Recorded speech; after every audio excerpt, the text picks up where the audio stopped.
Nuanced Beauty is a podcast where we try to tease out the complexity, or as I say, the nuance, in any given topic so that we can acknowledge the tension there and hold space to see the beauty in it, the beauty in ourselves and the beauty in others and relationships.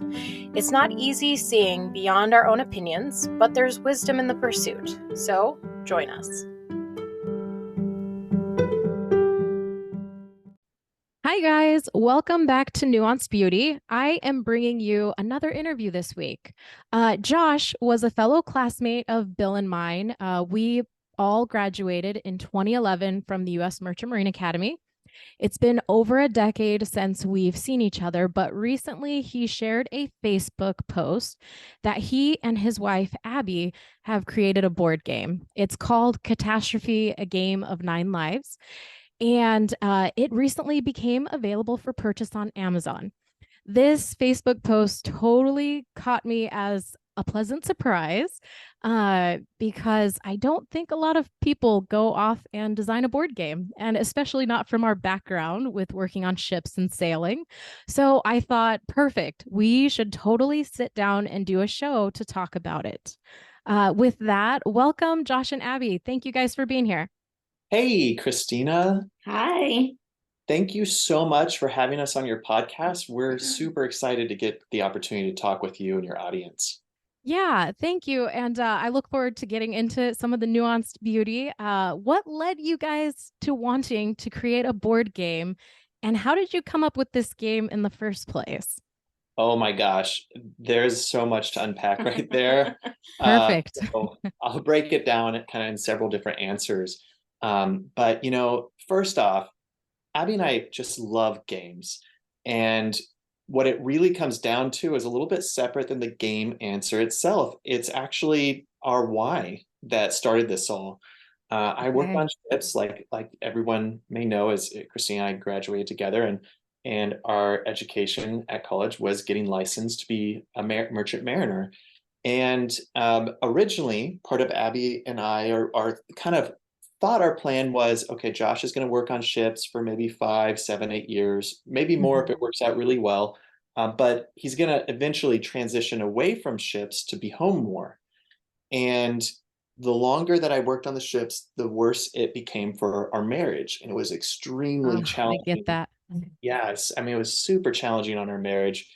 So 5 years came, 7 years came. And then we started to think like, oh gosh, we didn't have a backup plan B to actually transition out of. So around that 7-year mark, I had really started to come up with a lot of entrepreneurial ideas and inventions. I came up with about 90 ideas.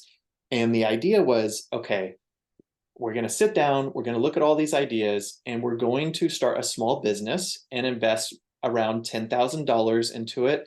And the small business doesn't have to be perfect. It's really just about learning how to operate a small business. Okay. And then after operating that small business, maybe I can transition into something else. So as we started looking at this, probably around the 8th year, we sat down and we looked through about 80, 85 ideas, picked out the top 3 that we really liked, and said, okay, we're going to start to move forward with one of these. And I just still didn't feel great about any of them. So would you mind kind of sharing, like, just to highlight, was it like open a coffee stand? Because that would be mine. Or a couple of your ideas out there?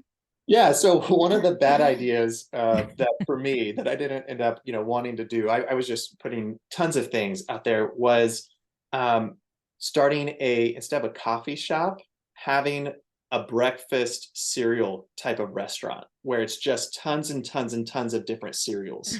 Okay. So that people come in and they would, have their best options for the cereals that they loved and then be like really, really fresh.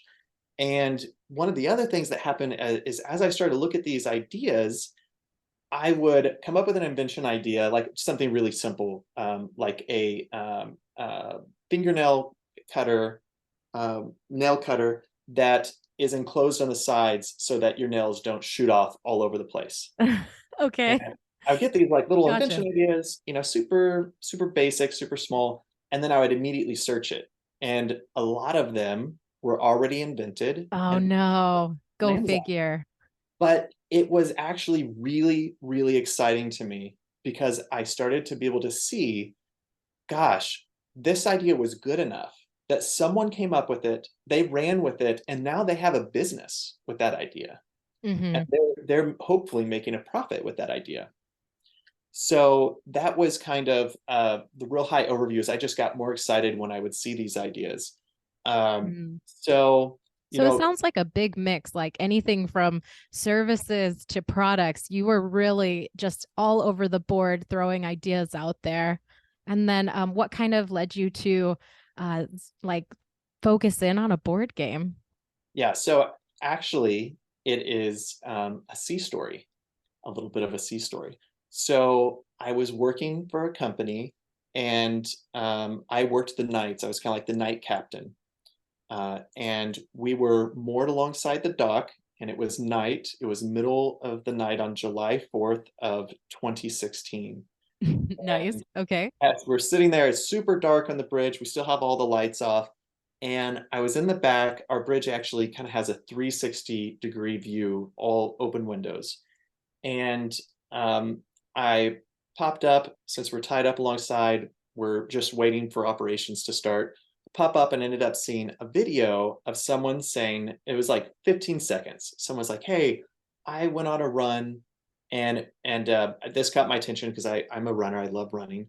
So I was like, "Oh, okay, cool." I'm listening to this guy, and he says, and immediately on my run, I had this idea of creating a game that used organs as the currency. That game is called Organ Attack. Okay. And I finished that video. It was just 10 or 15 seconds. That's all I heard about it. And a couple minutes later, I started thinking, that's interesting of using organs as currency and different things as currency. And it just hit me like lightning of using a game that revolves around cats and their 9 lives and using the 9 lives kind of as the currency of the game. Oh my gosh, that is a weird connection, but I'm for it because I love cats. So Okay. immediately, I felt like this was an incredible idea. I went down, and a lot of the ideas that I feel like are really good. I can remember exactly where I was standing, what was going on. I went over and I wrote it down. And this took place about a month or a couple months after I'd had that meeting with Abby about starting a small business. Hmm. So, I also got excited because the idea was for a game. And games have always been so close to my heart. I have tons and tons of magical childhood memories of around holidays and Christmas of sitting down and being able to play games with my family, especially at a very young age. And even a game like Monopoly of just rolling the die, I can still feel inside myself the excitement of Mm. doing that as a 4 and 5-year-old with my family. And Yeah, I was so excited to be able to create this type of environment for others. So, our mission statement, part of early on that we kind of came up with and decided that we wanted to do, is we are dedicated to promoting community and uniting people through play. We're passionate about making games that create an experience full of laughter, fun competition, and stunning artwork that leave people wanting to play again and again. Not just a game, but a memory. that's really So nice. I love that. I love that you have that mission statement and that vision there because I think that that will keep you grounded through any future endeavors. And I love that as you shared, like why are you doing what you're doing? I too, I have memories of playing Scrabble and Taboo over the holidays. My family didn't get together every holiday season, but when they did, I firmly like I can remember holding the cards, and there's this very real connection and presence. Like no one had a phone in their hands and everyone was like cooperating and mm, laughing and enjoying themselves. So I love that. I love where you're going with that. yeah, and so like circling back to our why, I got back and I told Abby about this idea, and we both felt really good about it. And we said, okay, now How do we do it? and put you know put we're gonna set aside some money. We're gonna put that towards it.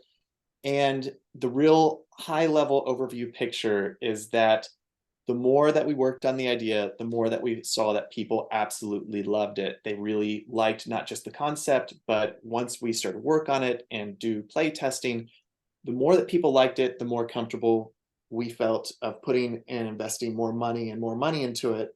Mm-hmm. Um, and it's really interesting because I came up with the idea in mid 2016, and at one point in there, Abby had turned to me and she said, you're just full of all these ideas, but you're not actually taking any action on anything. Because at this point, You're gonna call me out like that. she got no, it was good. Way to be practical. I think that is why you two are married. Mm-hmm. It was really good because I was like, oh my gosh, she's right. I knew I was wanting to wait for the right idea to really start to take that action, but I thought, I can't just keep coming up with these things and talking about them. I've got to take some action. So even though I came up with the idea in mid 2016, I didn't seriously start to really work on it until early 2017. And then that was just like really scary. I sat down, I was like, all right, but how do you make a game? I've played it, but how do you make it? Okay. And I kind of just did this exercise that my brother taught me, of where you write down the idea, you circle it, and then you branch out into different ideas that you might be able to use for it. Are you going to use dice? Are there going to be cards?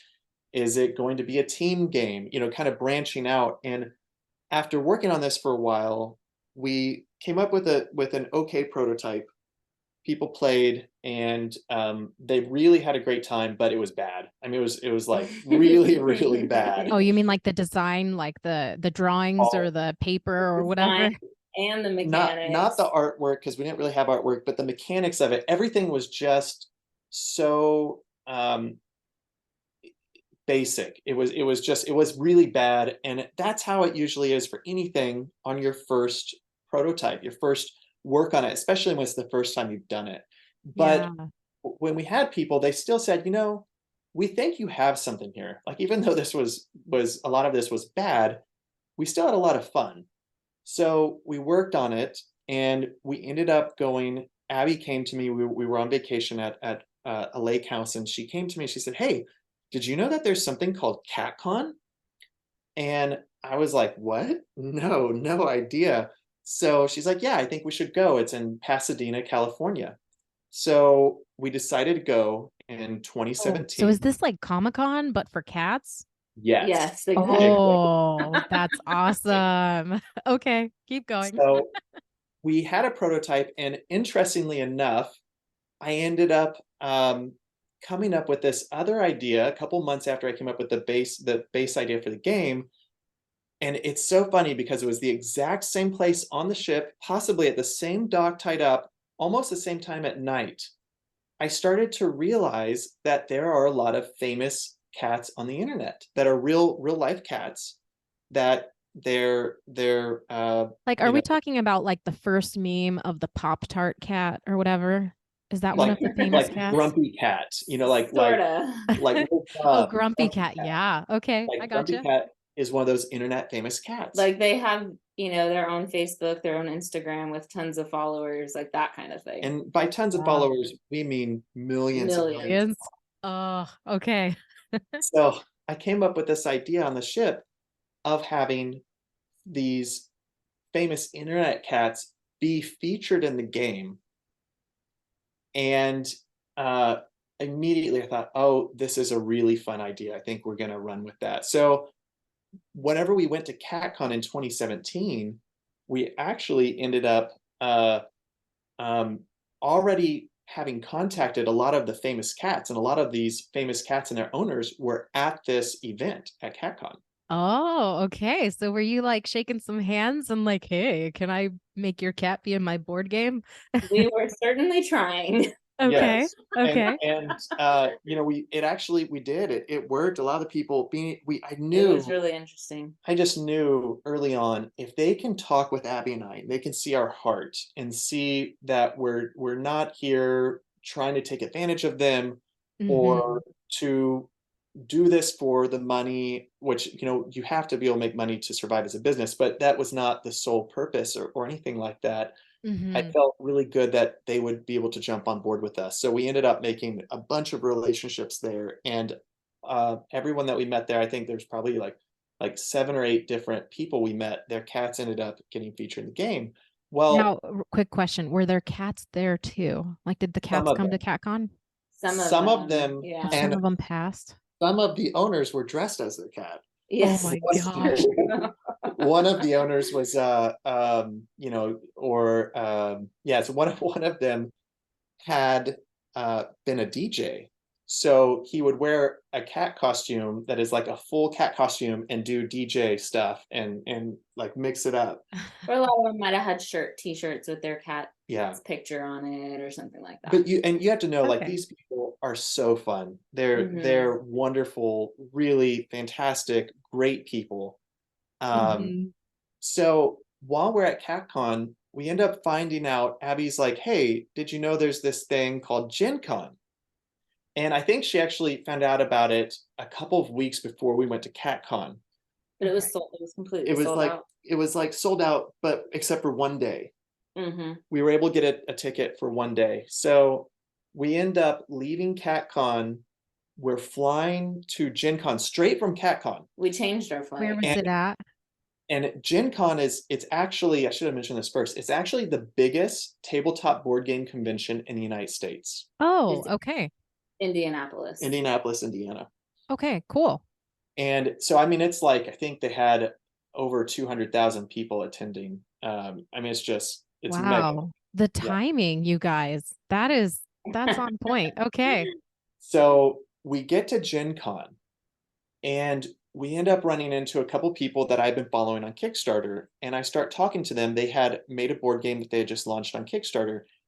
And Mhm. one of the things to understand is, as I was working on this and working on this idea, I had no idea that board games was a game industry, that there was a game industry or a hobby industry. Like the level of effort involved and the number of people who are like fanatics. Oh, just that there were new games being made each year. I had no idea. Like, I had not been shopping at Target, and I would go to like Walmart or places like that. And I would go, and even through high school and into college, I go look at their board game aisle, and it was just the typical Oh, Monopoly grid, yes. Right. Okay. not like now. So when I started working on this idea, I really had no idea that there was even like tons and tons of Market. hobby board game stores. Mm-hmm.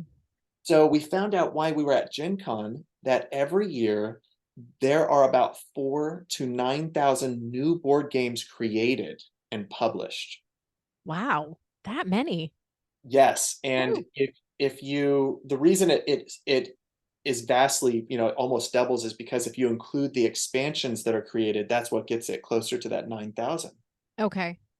And I was talking with a gentleman and quickly realized the idea that we're working on right now, in order to make this successful, we have to do this excellently. Like, Well, I remember in our naivety, this was 2017, and we were like, we're gonna launch on Kickstarter in 2018. yeah, Oh, and then you see this like all these lions around you, and you're Yeah, like, then we oh, started okay. really getting into what that would actually look like, and we were like, oh yeah, 2018 is not gonna happen. no, Okay. and A little bit and of a gut check. Okay. Yeah. then, you know, we're sitting here, we're talking with this gentleman, and he's talking about a budget of $15,000 to $30,000 just for the artwork. Wow. Oh my And gosh. we're looking at each other like, well, we want to do that for the 10,000 to make the whole thing. And Uh-huh. start raising that number and raising that number. Well, do you think we could do it for this? And he looks at us very seriously. He's like, well, you could try, you know, Oh my gosh. You maybe, know, but this that's, is a total side tangent, but we recently upgraded the mics that we have, and they're not super expensive. But my kiddo does piano lessons at a studio that does kindergarten through high school, and she has kids who continue on to college. Like they get full ride college scholarships from her, her voice and piano like studio. And so one day I was like, hey, I'm considering upgrading my mics, but I don't want to spend like too much. And they like the two folks there look at me and they're like, well, tell me what too much is. And I'm thinking like 100 to 200. So then he takes me in the back room and he shows me like, well, this might cost you $1,000, Oh but my. this, this Sure brand, this is like the baseline. This is probably the one that you're going to go with. And it's $100 per mic.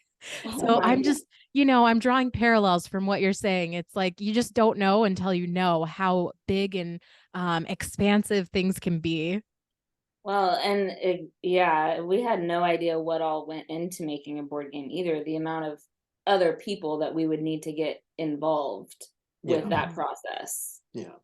Which I guess to wrap up, going back to the start of the answer to the question of what led us to wanting to create a board game is, I didn't say this with our why, but ultimately our why was, how can we get Josh off of the ships and be home to really foster our marriage and make sure that we still have a marriage? Mhm. Mm-hmm. So the more that we worked on this and the closer that we got to kind of finishing it up, really helped solidify to us, okay, there's potential here. And God has been just so good in our lives and to us, of not just providing, but also giving us so much favor with this game and with the idea. And it's so interesting that as I stopped working on the ship, a little bit before that, God had helped Abby with the job and the positions that she had, to allow her income to really take over, to be the breadwinner and making income Mhm. as I work on this idea, and formed a business around this to be able to be home, and have a much better marriage. Yeah, so that Mhm. kind of wraps up, the question, the answer for that. Yeah. So let's go back. You said 2016 is when you kind of first thought about it. And then 2017 was the Cat Con and the Gen Con. Was that what it's called? Mhm. That's right. Yes. Yeah. So then from there forward, when did you guys launch the game? Like when did it officially launch? Yeah, so we officially launched it on Kickstarter on May 4th of 2021. 2021. Okay. So that was 5 years.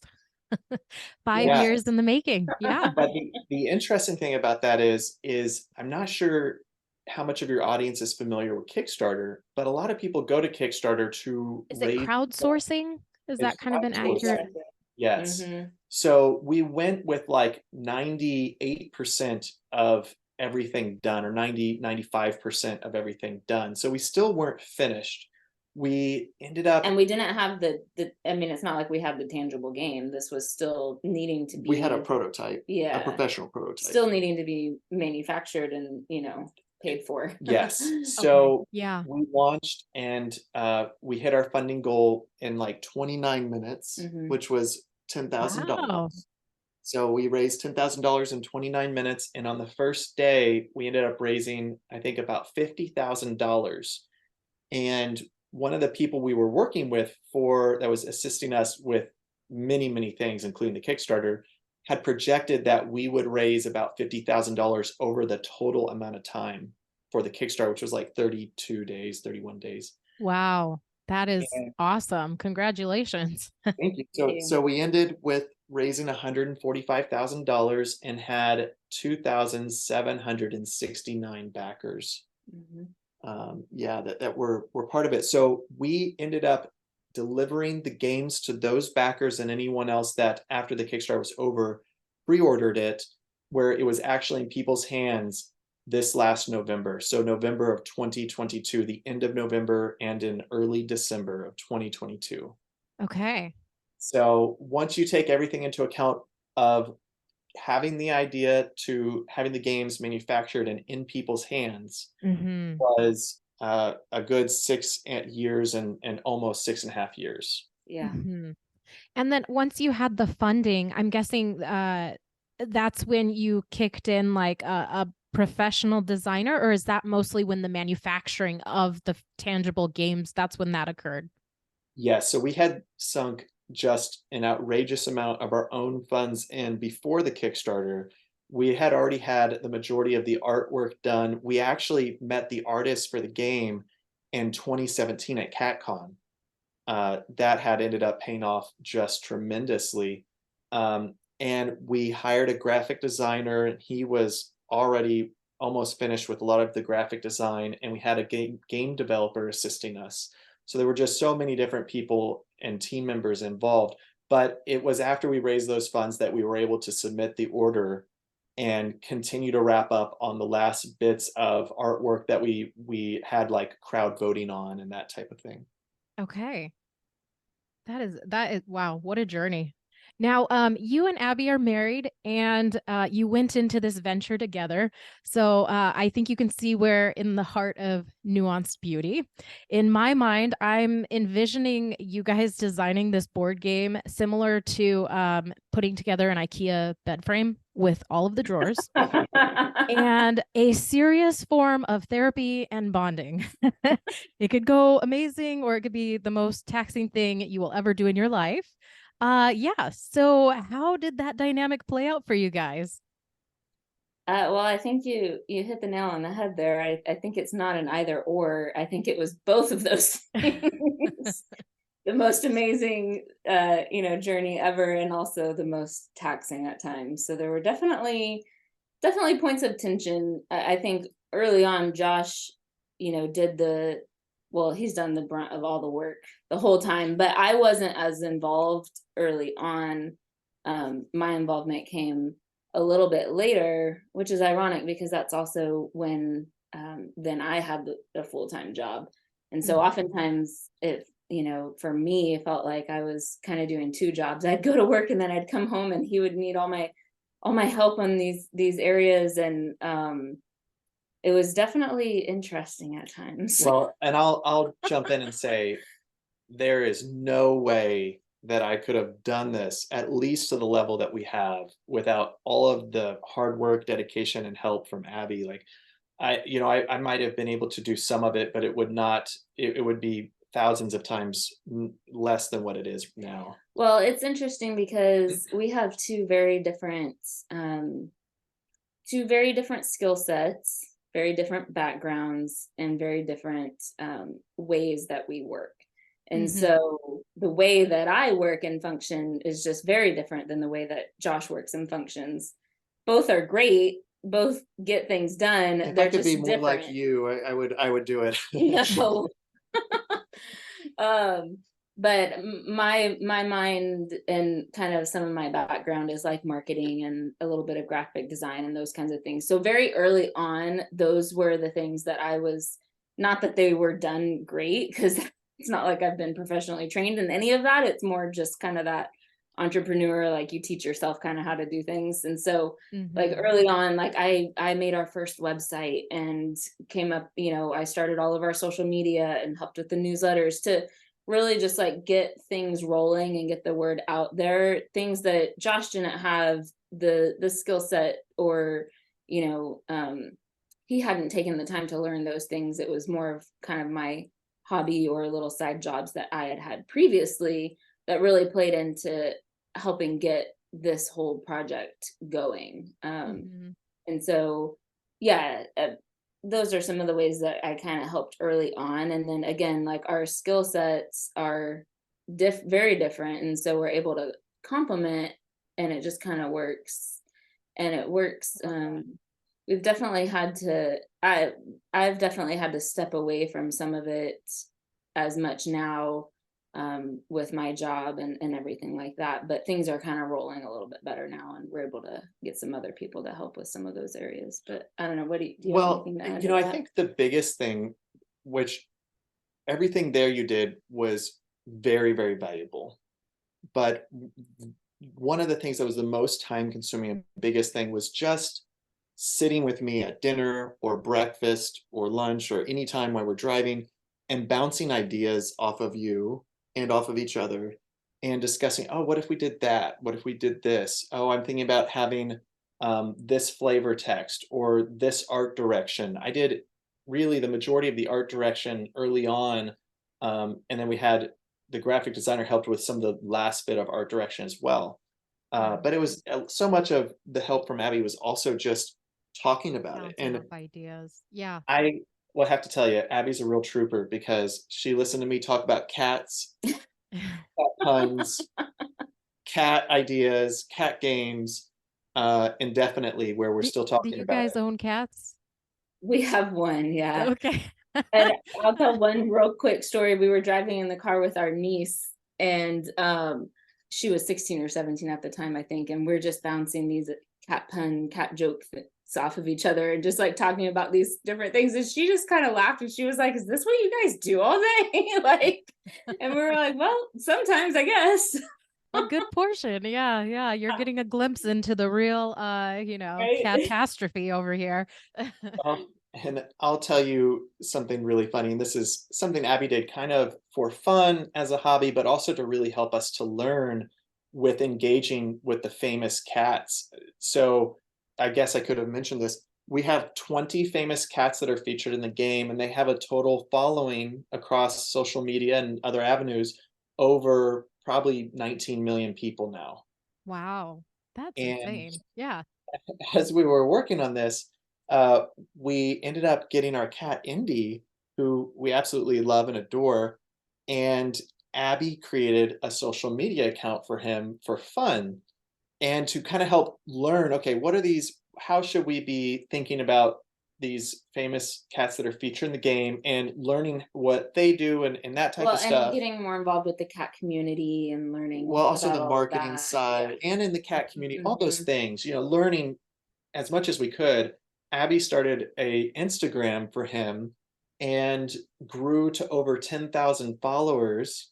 Uh, Wow. Okay. we don't really do much with it Yeah, I don't now, do anything with it now. I think it's down to like 9,000 or but something, it but is wonderful having yeah, all these pictures of yeah, him, and his he's history. his history. He's a really cool cat too. So That is it was so funny. It kind of it parallels. We have on Instagram, we have a gardening Instagram, and the gardening Instagram has more followers than the podcast right now. And neither of them have that much. But I'm like, man, it is like not controversial to garden. It is not Yeah, controversial to own a cat. right. It's so Exactly. much easier.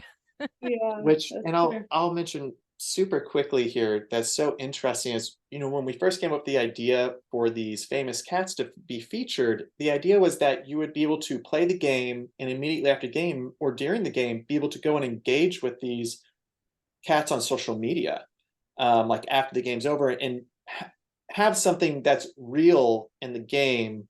And as we started to work on this and follow more of these cats, we realized tons of the cats out there that are on social media have disabilities.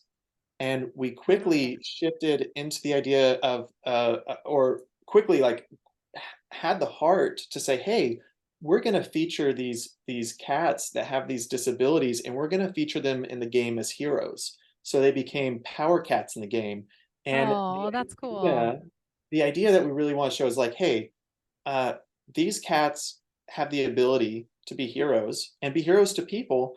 And anyone out there, no matter what is going on in your life, you have the ability to be a hero too. And that was one of the things we really, on a kind of a high level that you might not pick up on, that we wanted to kind of help stress and get across. So with each game, it actually comes with an art booklet of the 20 cats that are featured, and it has each one of their bios, their story, their artwork from the game, their picture in real life, and what their social media handle is, and just kind of a rundown, like a bio. It turned out really, really neat. We've been so fortunate to work with all of these people that are just incredible people.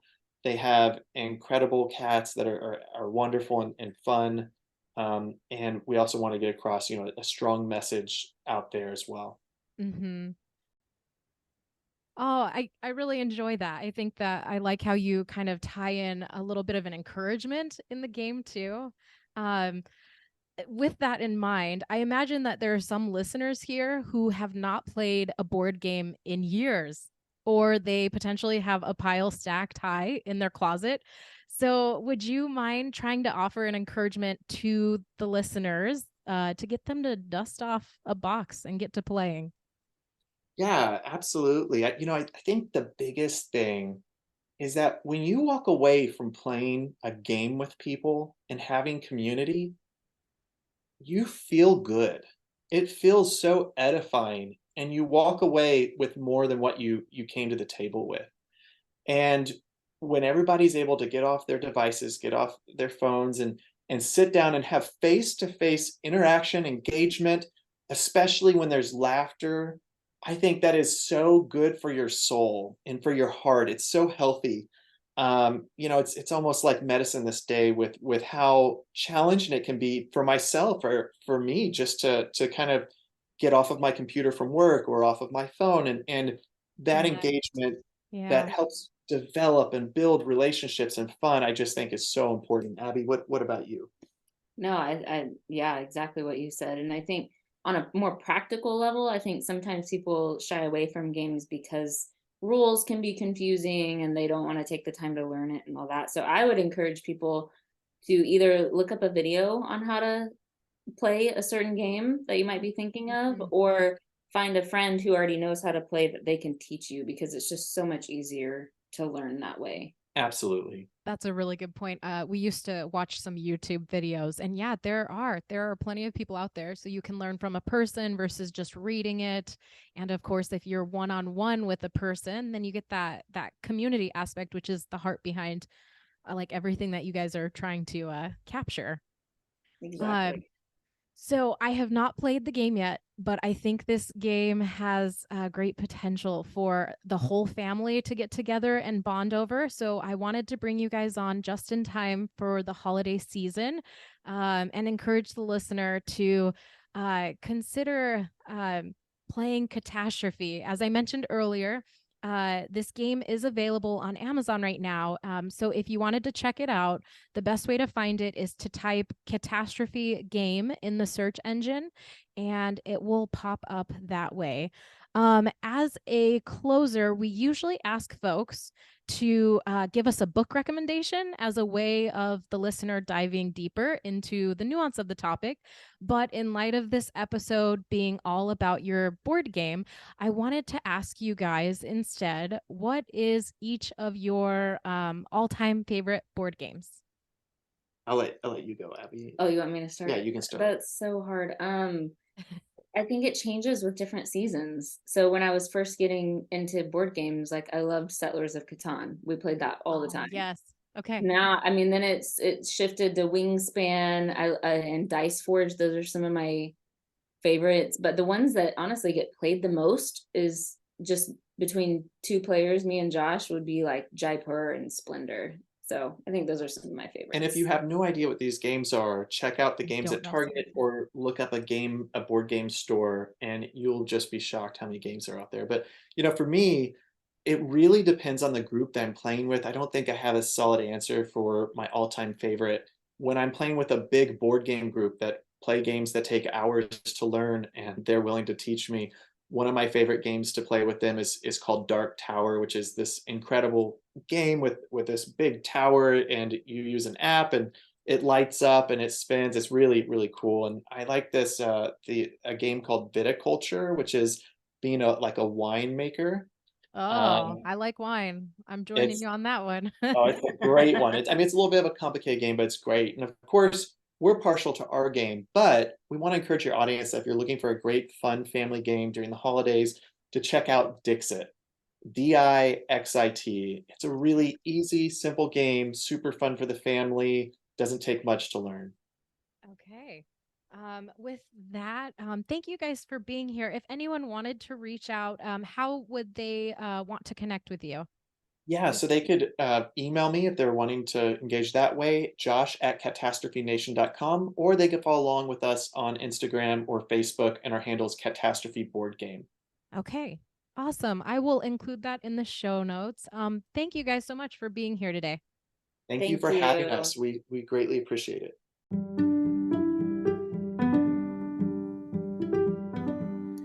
All right, guys, thanks for tuning in to today's interview.